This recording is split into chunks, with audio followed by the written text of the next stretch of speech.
How's it going, everyone? So in this video, I am going to talk about how many crunches to lose belly fat in one day.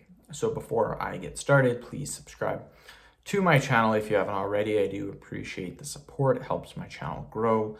Please follow me on Instagram, DylanBerg999.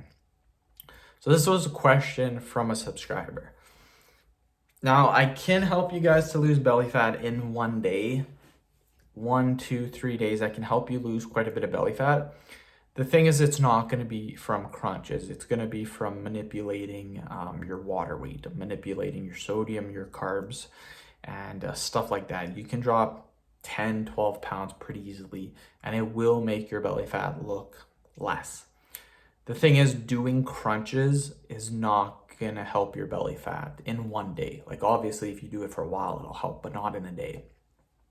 So I'll talk about how many crunches to do to help you lose belly fat, sustained belly fat, for a long period of time. And then I'll talk about how you can lose the belly fat in a day if you actually want to lose belly fat. Actually, let's talk about how to lose the belly fat in one day right off the hop. So this is what I did for powerlifting competitions often.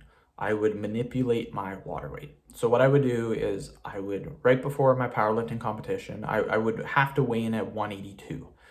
182.6, 83 kilograms, 182.6. So what I would do is I would always maintain my muscle. I'd always stay at about 192 to 195.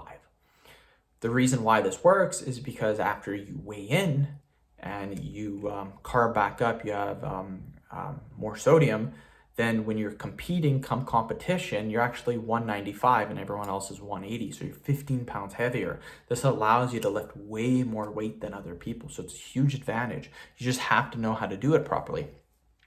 So normally I'd eat about 500 grams of carbohydrates. A couple of days before the powerlifting competition, I would cut my carbs down to about 100 grams. I wouldn't go 0 grams because you still need carbohydrates, and I find my blood sugar gets low if I go 0 carb. So I like to have a little bit of carbs. You can have maybe more if you want to. The big thing is dropping your carbs. So I go from about 500 grams of carbs to about 100 grams of carbs.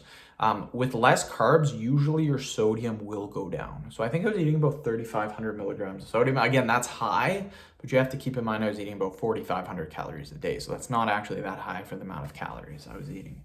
Again, the recommended amount of sodium is 2,300 milligrams, but that's assuming you're eating 2,500 calories a day.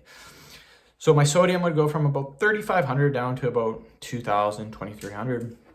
And again, you need sodium. You can't go 0 sodium. Your body requires sodium. And then with less sodium, naturally, you just wouldn't drink as much water. Now, I don't recommend stopping to drink water. That's very dangerous. You want to keep, when you're thirsty, I always tell people ask me, how much water should I drink a day? When you're thirsty, drink the water. Pretty simple. Don't do like the bodybuilders where they dehydrate themselves for a day or two. No, just do not do that. When you're thirsty, drink the water. Very simple. The thing with the sodium and the carbs is naturally your body's not going to get as thirsty because chances are with less carbs, you're going to have less sodium, so you're not going to drink as much water. So it's actually healthy. It's a good way of doing it. And yeah, you'll notice like my waist, when I do this, sometimes my waist can go from 34 inches down to 31 inches pretty easily. So I can lose like 3 inches, which is pretty dang good in 3 days. So that's what I recommend to do. For sustained weight loss, though, it comes down to calories in versus calories out. A 500 calorie deficit is usually pretty good. You'll lose about 1 pound or 2 a week. And doing crunches will definitely help. I don't recommend doing a certain amount of crunches per day. I recommend doing however many you can one day, and then the next day just adding 2 or 3 reps. So if you start off doing 100 crunches, then at the end of the month, you'll do about 190. And then you just keep adding 2 or 3 reps.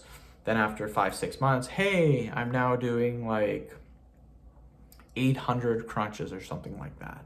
So it's all about progress. It's all about making little gains every day. And then after a while, you have huge gains. So that's what I recommend to do. Pretty simple. End of video. Thank you so much for watching. Please subscribe to my channel if you haven't already.